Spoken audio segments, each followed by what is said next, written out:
This is Hannibal from the HannibalTV.com, back for my weekly review of the Wrestling Observer newsletter. A couple minutes ago, I did another report that Davey Boy Smith Jr. was back in the WWE. He had actually the first WWE match in front of a crowd tonight that was recorded prior to the SmackDown tapings. And I got this picture of him giving one of his opponents a vertical suplex. He teamed with Austin Theory in a tag team match, of course.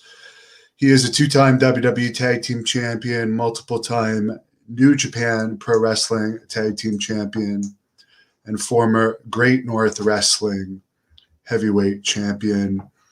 He lost that title to the Blood Hunter earlier this year with the help of Melina. So good luck to him in WWE. There's been talk of him going back there for almost a year now. So looking forward to seeing how that goes for him. Roman Reigns versus Cena will likely be the main event of SummerSlam this year.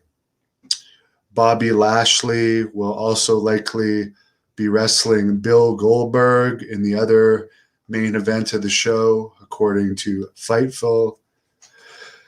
Bill Goldberg apparently only has one more match left on his contract for the year. He has a certain number of matches per year, so it's unlikely he would win that. He is going to be wrestling on Raw this coming, or not wrestling, but appearing on Raw this coming Monday.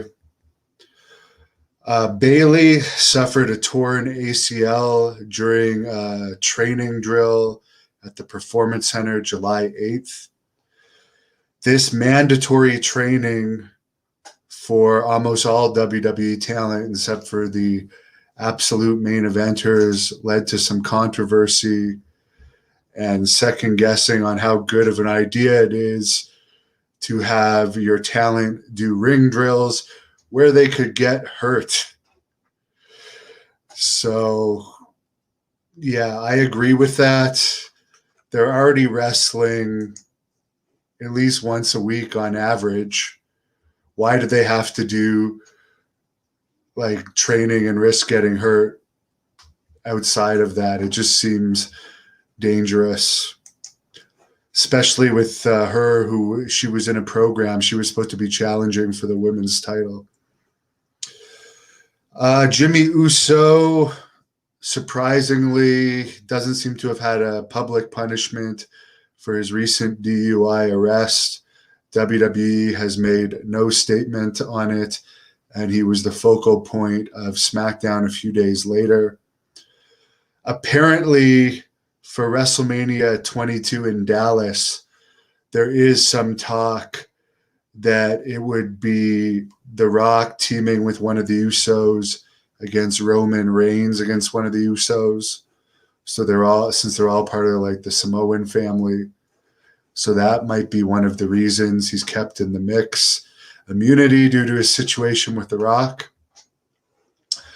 The Samantha Tavel lawsuit involving Matt Riddle, where she was saying he allegedly sexually assaulted her, has been dropped, and it appears there's a non-disclosure aspect to her dropping the lawsuit because nobody has said anything about it. And if she had dropped it for other reasons and there was no non-disclosure signed, usually the heat would still be there. Usually non-disclosure agreements are involved with settlements. So who knows what happened with that, but I'm sure Matt Riddle is very happy that it's over. Roderick Strong has signed a new contract with WWE. I didn't even realize he was with WWE. I only remember his name from TNA. In something that's pretty strange, the SmackDown at the State Farm Arena in Atlanta announced today that the September 17th episode of SmackDown will no longer be taking place there, and fans can get refunds. In some sad news, Paul Orndorff, whose 1986 feud with Hulk Hogan was the most successful house show feud in professional wrestling history, passed away on July 12th at the age of 71 after battling dementia and also cancer in previous years that he overcame. I did interview Paul's son, Travis, earlier today, and I highly suggest people check out that interview. It went about an hour. And if you look in the description of that video, it's the link for the funeral, which is taking place tomorrow. And they're live streaming the funeral as a thank you to the fans that helped pay for the funeral. AEW's debut in the New York City area, September 22nd at the Arthur Ashe Stadium, has 6,600 tickets sold already in the pre-sale. They haven't even officially gone on sale yet. And including the comps that have already been given away, there's already 8,000 tickets out for that show. Apparently that venue is going to be set up for 16,500, but it could actually hold 19,000. WWE, on the other hand, they are running September 10th at Madison Square Garden, and tickets have been on sale for a week now, and they only have 7,557 tickets out total, and that probably includes 2,500 to 3,000 comps, and that's for their SmackDown taping that is also going to feature Raw talent. And I've said this before, and I'll say it again. If they really wanted to sell tickets, he's still alive. Superstar Billy Graham holds the record for most consecutive main event sellouts at Madison Square Garden. And I guarantee you, if you brought him back and did a little tribute to him, his fans would come out and it would draw more than bringing Raw wrestlers to SmackDown. I noticed on the flyer for that, they have Edge, who hasn't affected ratings at all, even though he's being paid a ridiculous sum of money to come back to wrestling. And I'm not saying he's not talented. He just has had no effect on ratings. AEW this week did a 0.4 rating. Keep in mind, Raw has done some 0.41 ratings recently, and SmackDown did a 0.4 recently. So that doesn't look too good for WWE. Not only, you can say what you want about Tony Khan being a money mark or whatever, and his father is worth $14 billion, so he is worth a massive amount of money. At no point was TNA, when Dixie Carter was running it and it was at its peak, at no point were its ratings matching WWE's ratings, or were TNA outdrawing WWE in certain markets. So you got to give AEW some credit, and I'm sure their huge budget definitely helps with that. But it looks like they're catching up to WWE, and WWE, it's going like this a bit. But overall, both are still down from where they were when AEW started. NXT this week did a 0.19 rating. Seems like the Karrion Kross Samoa Joe stuff is getting over. Both of those guys I like. Raw did a 0.43 rating. SmackDown did a 0.48. So neither Raw or SmackDown's ratings were that far from AEW's. The July 13th AEW Dark Show was taped in Jacksonville with no fans. I don't get why they're still taping shows with no fans. It's much, much better with fans. Same with Impact. I made the mistake of wasting 3 minutes of my life watching the Impact highlights last week. They tape in Tennessee where they could have fans, but they'd rather have no fans, which sucks. So let's hope this no fan stuff ends. I did see the Dark show because I was interested in a friend of mine, Texas independent wrestler Ryan Mantell, who I knew from being in Texas. He lost to what's his name, Ethan Page.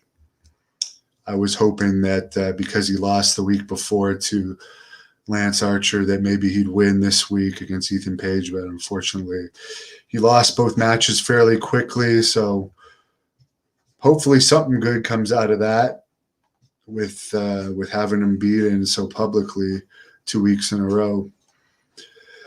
As far as the AEW taping this week in Cedar Park, Texas, located just outside of Austin, they drew 4,680 fans, which was a sellout, and over 4,400 of those fans were paid. But here is the part that doesn't sound so good about this. They did 25 matches in 5 hours. As much as I like wrestling, 5 hours is so long. Why don't they just have, like, WCW, for instance, would not tape Saturday night the same day as a Nitro. They had the Saturday night tapings in smaller arenas, which gave the Saturday night show a cool feel. And then the fans didn't have to sit through 5 hours of taping. So why don't they tape the Dark and Elevation in a smaller, separate venue? I don't know. I guess maybe when they start this new Friday night show, they'll split it up more. But 5 hours, only like an extremely hardcore fan could enjoy 5 hours of wrestling, in my opinion. I could not sit through 5 hours of wrestling.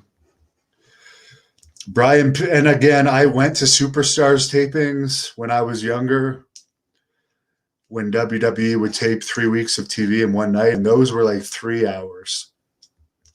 So, and I remember even those felt long because oftentimes people would wrestle twice. I loved them back in those days. I was a kid, but like 5 hours is just crazy. Brian Pillman Jr. finally actually signed with AEW. I guess AEW had a deal with MLW before where they were letting him wrestle, but now his MLW contract is expired and he's fully with AEW now. And Brian's partner, Griff Garrison, has also signed a full-time deal with AEW. In other wrestling news, and this match is on the Hannibal TV, Debbie Malenko had her first match in a long time, July 9th, last Friday in Tampa for the CWF Reloaded promotion. She wrestled Maria Tucker and won the match.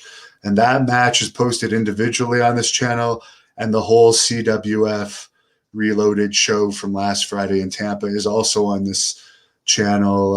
I am going to have a little bit of a collaboration with that company. They had their first show. I mean, they may not have had a fantastic crowd for their first show, but Florida is a full market right now. There's a lot of competition, and I understand there was some issue that there was also a prom on in the building, a prom or a Sweet 16, something like that. So the owner of the venue was turning people away from the parking lot the night of this CWF show. So they ended up losing some fans because of the parking lot being full or something due to the other event that was going on in the same building at this Cuban club that night.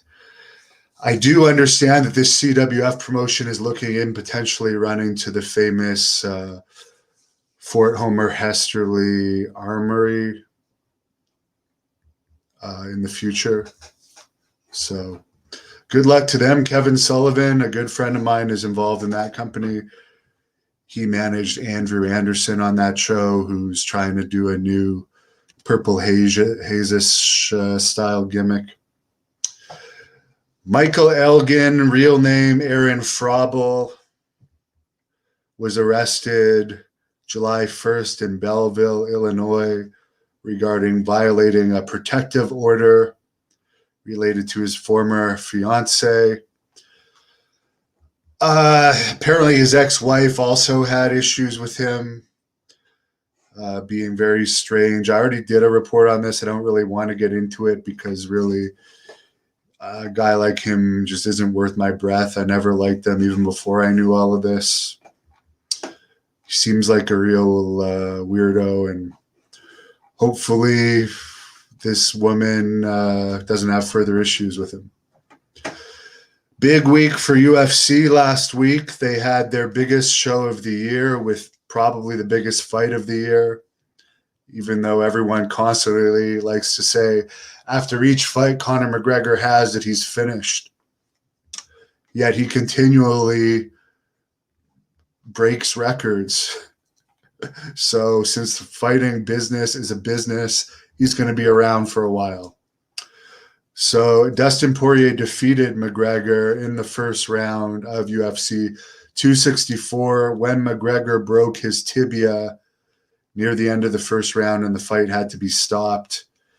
The following day, he underwent a successful 3-hour surgery in LA, and it's believed he's going to be out at least a year. The Sports Business Journal reported that the event did around 1,800,000 buys on pay-per-view, which would be the second highest pay-per-view buy rate in history, just behind UFC 229, which was when McGregor fought Khabib. And that one had 2.4 million pay-per-view buys, which is, keep in mind, the last NWA pay-per-view, I think, had 500 buys. 500. So it's safe to say Conor McGregor, still doing 1,800,000 pay-per-view buys, is far from finished. Apparently 1,300,000 of those buys were in the US and 500,000 were internationals. The early prelims from 6 to 8 did a 0.24 rating, and the main prelims from 8 to 10 did a 0.63 rating. Apparently, Donald Trump appeared at UFC 264, but they didn't show it on the pay-per-view. However, Dave Meltzer reports here that Dana White actually regretted not showing him, and Trump received more cheers than boos from the crowd, which Meltzer said most expected that. So this is something that I actually saw Dana White say at the press conference, and it did stand out to me. But so I'll read what Dave Meltzer writes about it here. Since UFC 264 was a huge event, they increased the fight bonuses from 50,000 to 75,000. And it's funny because the bonuses have been 50,000 for about a decade now.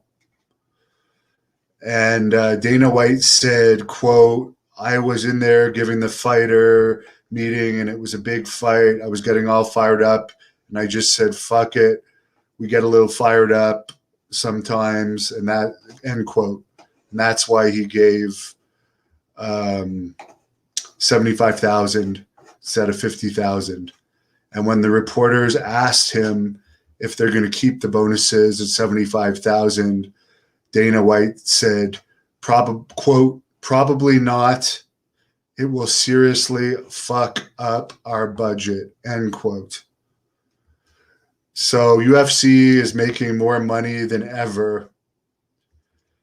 And apparently they're projected having like 400 440 million in revenue this year. And he's saying that switching the performance bonuses from 50,000 to 75,000 is going to seriously fuck up their budget. The fighters in MMA really don't get paid that much other than the big stars. I did interview a guy once in MMA, one of my first interviews, a local guy from here in Ottawa, Canada, Nick Denis. Nice guy. I think he had 2 or 3 fights in the UFC. And then he willingly stopped because he was having concussion issues. But one of his fights, he had a very impressive knockout, and he actually got the $50,000 bonus for performance of the night. And he told me if he hadn't got the 50,000 bonus between paying for his trainers to come to the US, the commission fees he had to pay, and all of his training fees, he would have been in the hole for that UFC fight. So not great money in UFC, considering all the money that the UFC makes. So I'll get into your questions now. Gringo tips me $5 and says, "Thank you for all my work." He's poor, so this is all he can donate. Well, every bit helps. I don't care if it's $1, $2, $5. It all adds up. So I really appreciate it, Gringo. It helps me get interviews. Like I managed to pull off that Slick interview this week, and that was one of my best interviews in my opinion. Dennis says Davey Boy Smith Jr. is a good addition to the WWE roster as long as creative doesn't mess it up like they usually do. I don't know if his match against Blood Hunter was his last match before going to WWE or not, because his match against Moxley was the week before he fought Blood Hunter. So that'd be interesting to know. Original Wrestling Documentary says they should have signed him a long time ago. I agree. Lots of people liking that. Someone says the Slick interview was great. I've had extremely positive feedback on the Slick interview, and that was a pleasure to do. If anybody wants to watch it this weekend, I highly suggest you do. Still roaring. Have I seen the new interview about more alien information coming out? There's going to be more coming out as time goes on, but no, I haven't seen that. But obviously, we're only in the beginning stages of that information coming out.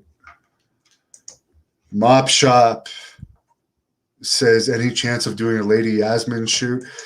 She's kind of like she had 2 WWE tryouts, and it seemed like that was it for her in wrestling. Even though she's extremely popular, she has several matches with millions of hits, and she easily could have made WWE because she had her 2 tryouts when she was 22 years old. I wasn't even signed till I was 26. I mean, it's very rare that WWE will take you on your first couple of tryouts. If you're new to the business, like she was fairly new. I think she should have stayed in wrestling. Who knows? But for now, she has no interest in it. Still roaring. Luis doesn't want to do an interview with me. And I don't quite get it because I see him doing interviews with way less popular channels than me. But I've tried to get an interview with him. He doesn't want to do one with me. I don't know why. I suggest you tweet to him and publicly tell him to do it if you want to see it, as I tell everybody that. Maybe if they get enough people saying, hey, you should do an interview with Hannibal, he'll actually do it. Jason, I appreciate it. I did post a bunch of my matches with Abdullah in a compilation video today because I'm still paying for that fucking lawsuit. and maybe I could at least make money from his own footage to help fund the latest collection related lawsuit to that piece of crap. Al, you hope AEW brings Billy Graham in for their New York City show. Tweet Tony Khan that. Maybe he'd be smarter than WWE for that. Although, to be honest, Billy Graham's home was Madison Square Garden.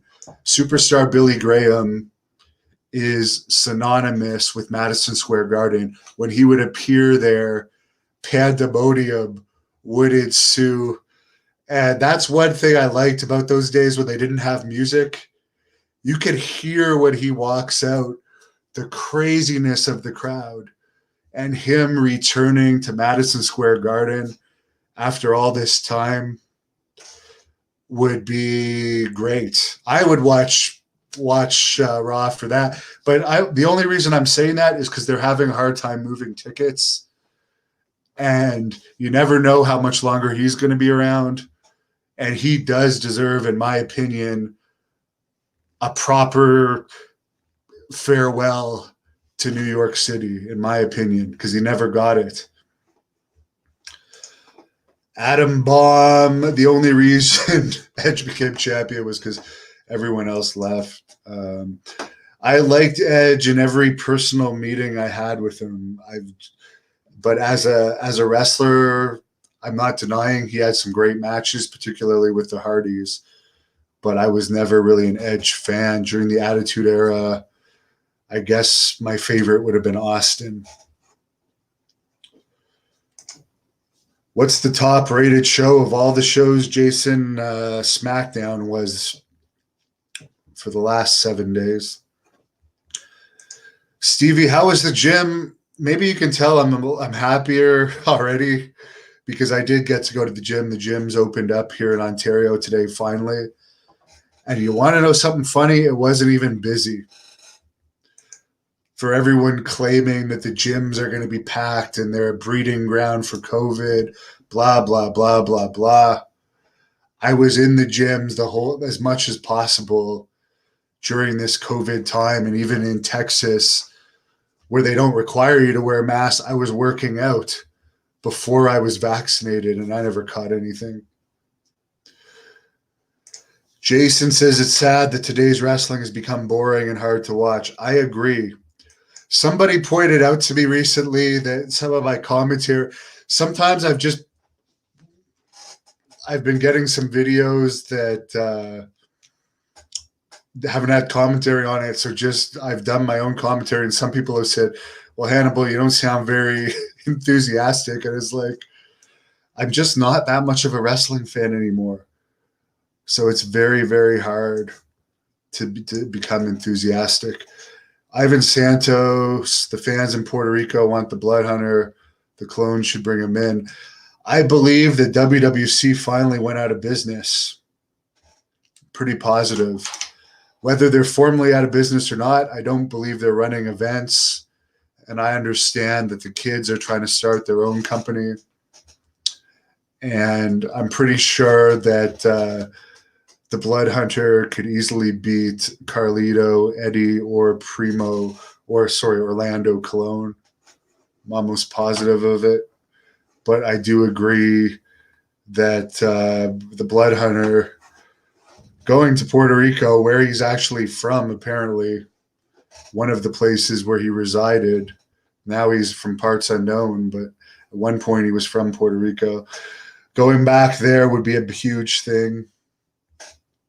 But there's other appearances that he'll be making before that, including Wichita, Kansas on October the 3rd. PCW Ultra coming up. More information on PCW is coming soon. And, of course, the Bruiser Brody Cup, speaking of Puerto Rico, the Blood Hunter and Blaze are going to be there Friday, November 5th and Saturday, November 6th. The matches haven't been announced yet, but I have a pretty good idea on who he's wrestling on those nights. And they're going to be two very different matches. Any interest in interviewing Sean Waldman? I did do a short one with him. I would. I got along with him when I met him. I actually met him in Puerto Rico for the first time in 2005, but he had no recollection of that. They brought him in to IWA for a weekend when I was wrestling there. But then I saw him a few years ago, and he actually knew me because he watched a lot of my interviews. And he's like, "Nice to finally meet you." And I was like, "Well, we did technically meet before, and I drove around to the shows for 3 days in the American van with you. But I understand he's met so many people in wrestling that I don't even remember more than half the people I've met." Disco Inferno and Conan mentioned me in their podcast. What did they have to say? I've interviewed both Disco and Conan on this channel. I agree with you on that, Alan. Juno, what are my thoughts on the coffin spot with Darby Allin and Ethan Page, where he fell backwards onto a rigged coffin, I guess, that Ethan Page was in? I have no issues with it. Do I think match quality has dropped because training has abandoned the psychology aspect, or the agents? I don't know. I can't answer you that because I'm not back there. But I don't like the way that matches are presented. They look way too choreographed these days. That's one of the reasons I don't like wrestling, and why it's easier for me to watch female wrestling, because at least it's two good-looking girls wrestling. But with all the thigh slapping and the shoulder slapping and the acrobatics, I'm just not interested. Will Blaze wrestle in the future? I don't think so. Although she can bench press 315 pounds. And speaking of Blaze, there she is right there, holding the Blood Hunters Texas title and Great North Wrestling heavyweight title. I don't think she wants to wrestle in the future. I think she wants to manage the Blood Hunter all the way to the top of the wrestling business. And by the way, speaking of Great North Wrestling, I'm really working on trying to get a Great North Wrestling event here very soon. I want to come back. I really want to get something solidified by the end of next week.